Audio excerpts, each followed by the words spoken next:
Hi everyone, thanks for coming. So my topic is the future of the Koreas.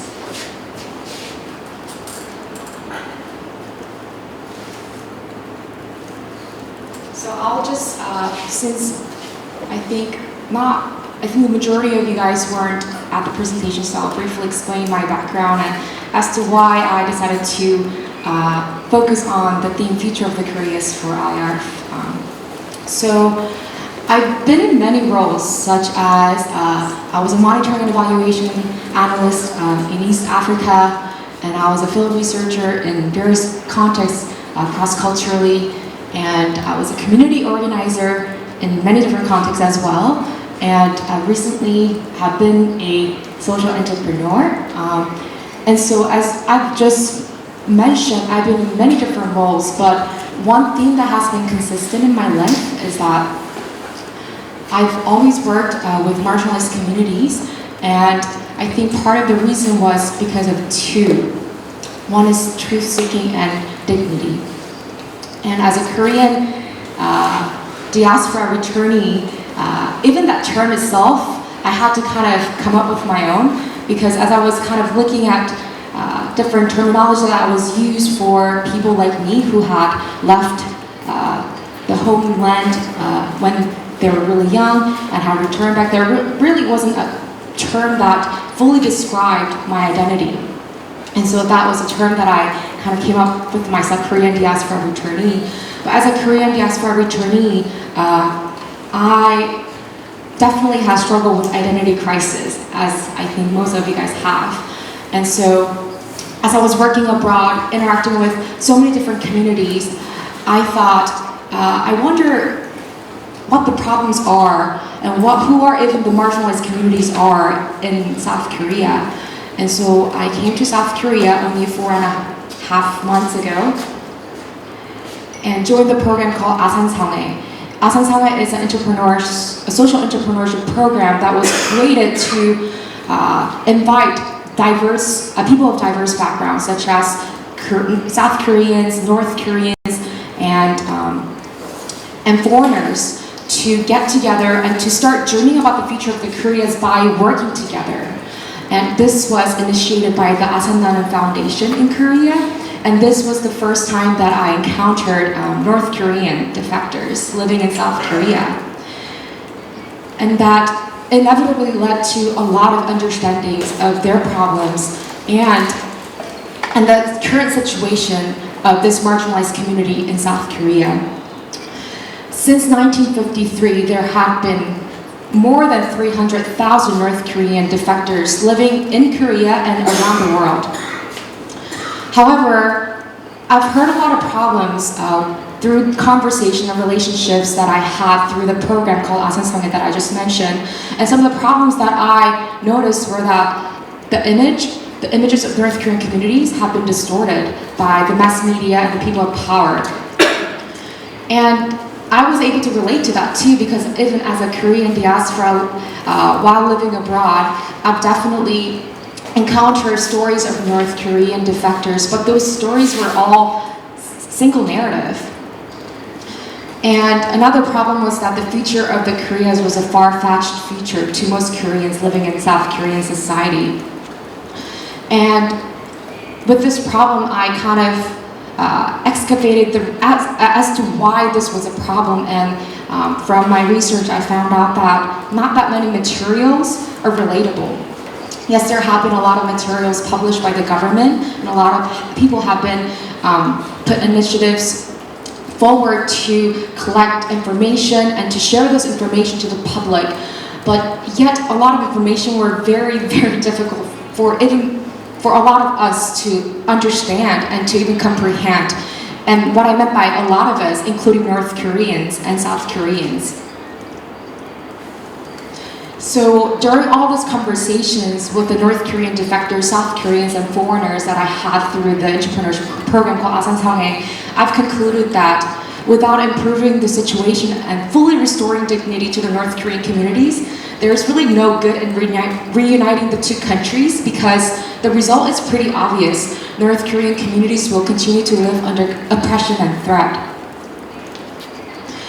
So I met a North Korean social entrepreneur through the Ahyeong program, and we became really close because we both thought that it's really important for us as the recipients of impact of the reunification of the Koreas to start thinking about the future of the Koreas.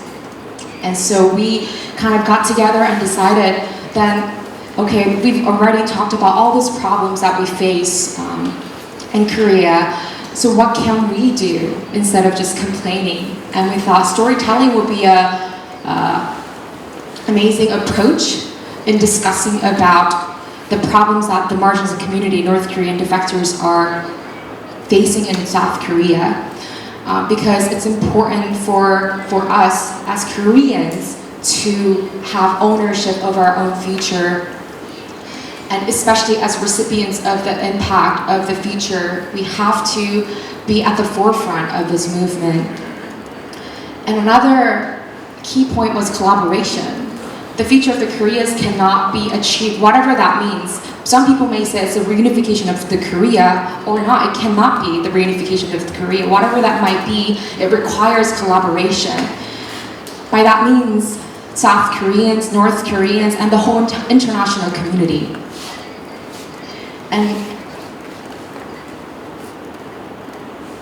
And so that's how this project, Ahyeong and Yeonmi, the book of illustrated essays, came about.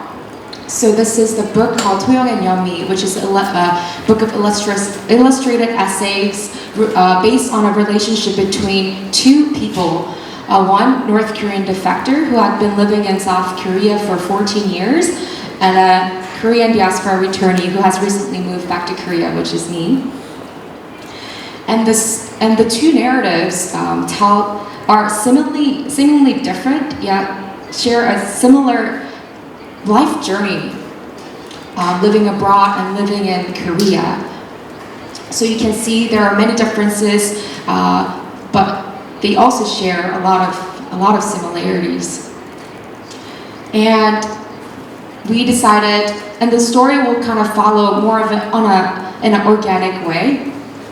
So we wanted to share with the audience, with the reader, that the future of the Korea starts with relationship. And that's how Yeonmi, which is who's my partner, who unfortunately wasn't able to come here today, but Yeonmi and I started to dream about the future of the Koreas together. And so the book will consist of 6 different chapters. So the chapters will kind of focus on the themes that were very important for the two of us growing up as Koreans but having different identities. So it will include, chapter 1 will include roots and home, chapter 2 puberty, chapter 3 standing alone in our society, chapter 4 how do we meet, chapter 6 trip to North Korea, and chapter 6 imagining the future of the Koreas together.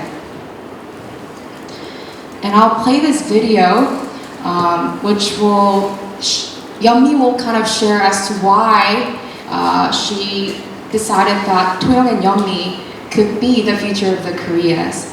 And this is actually in Korean, so if you guys want to turn on your translator to listen to this. 그래서 이 아야프 연구 기간 동안 저는 이제 제주도에 이렇게 오게 됐는데 연미 언니가 있는 곳에 찾아왔습니다. 그래서 4일 동안 뭐 했죠, 언니? 제가 지금 4일 동안 도영이와 연미의 이야기를 책을 쓰고 있었고요. 책을 쓰고 있었고, 우리가 왜 남북의 미래를 상상할 때 왜 토영이와 연미일까? 라는 것을 많이 생각을 하게 되었는데, 굳이 토영이와 연미여야 되는 이유가, 토영이는 나만의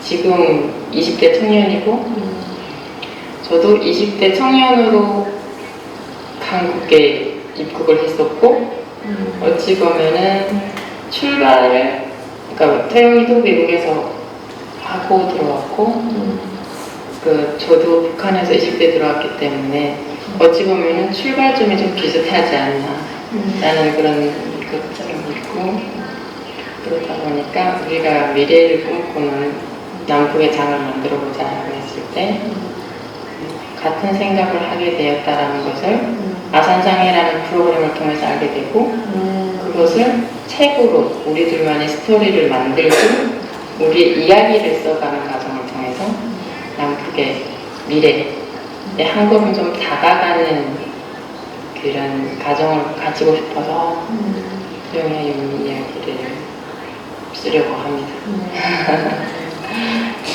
그리고 왜 우리가 이렇게 인터뷰의 과정을 좀 설명해 주실 수 있을까요? 우리가 왜 인터뷰를 녹음을 하면서 서로 대화 방식으로 했는지, 그게 왜 필요했는지 우리 책 작업.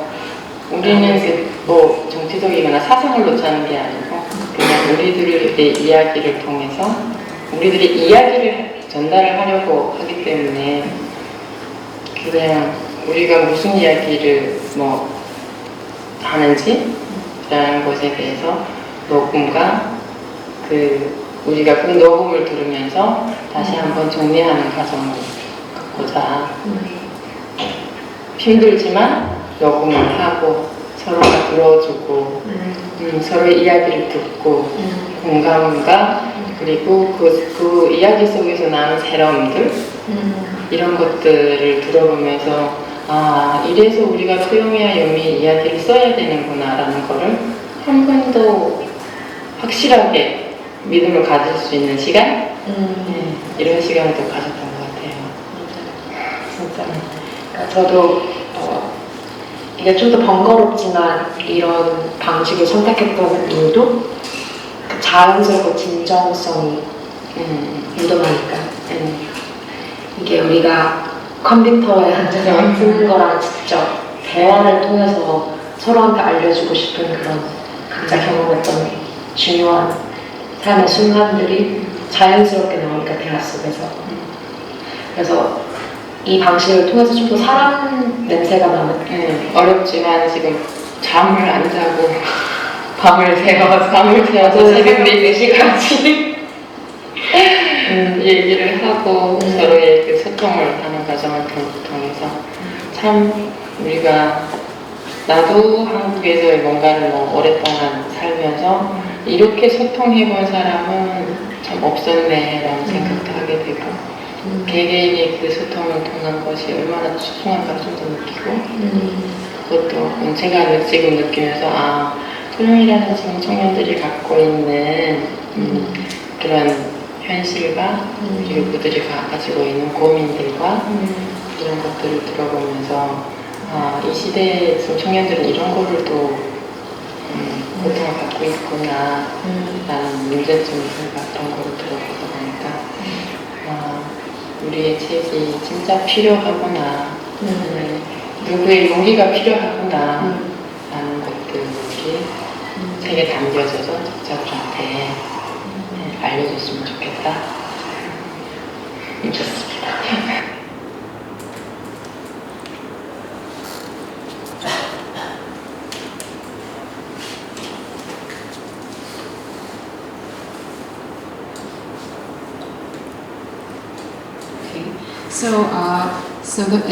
So the video clip that I just played briefly discussed about the methodology that we chose in writing our book. So we decided on various themes that we wanted to talk about for each chapter, and we took turns in sharing our stories related to the themes that we selected. So we we recorded the whole entire conversation during our research period. So one person will share her stories related to the theme that was selected, and the other person will just listen, and then the story was recorded, and then vice versa. And then the next step was that we recorded the whole entire process and transcribed the recordings. And through this research, we thought, it was a time for us to reflect on the future of the Koreas and what we could be doing as the recipients of impact. And we decided that there are 3 things that are really important for everyone in terms of preparing for the future of the Koreas. First is communication. Having communications with each other about the future of the Korea is absolutely important, because this is our future and that we are the recipients of impact. So we cannot just rely on politicians or people of power to make decisions for us. We have to take ownership of our own stories and plant the seeds of the future that we want to have and that we hope to have. And another key factor was relationship. The future of the Koreas cannot really be achieved in a holistic way if the relationship isn't there. It cannot achieve just by reading books or different theories. It has to start with having real relationships with people who are the recipients of impact of the future of the Koreas, including North Korean defectors, South Koreans, and the international community. We have to really attend to the narratives of each other and understand each other through that. And the last but not least is ownership. As I mentioned earlier, we have to take ownership of our own future. And whatever that means, I think, needs to start now. And this is the project timeline. We're currently working on the first draft of the book, and then the process of working on the book will kind of go throughout the year and will be published within this year. And after AYARF, I'll be continue working on the book. And I'm also currently working on a different project called Humans of Korea, which is a new series that I launched with a YouTuber, June Story. And he's a North Korean YouTuber who kind of works on he creates different content related to social experiments. But through this project, we hope to share 100 stories of North Korean defectors and also do social experiments with our audience. And I'll be working on interviewing this 100 North Korean defectors and writing their stories, and this also will be published as well. So thank you so much for coming, and this will conclude my presentation.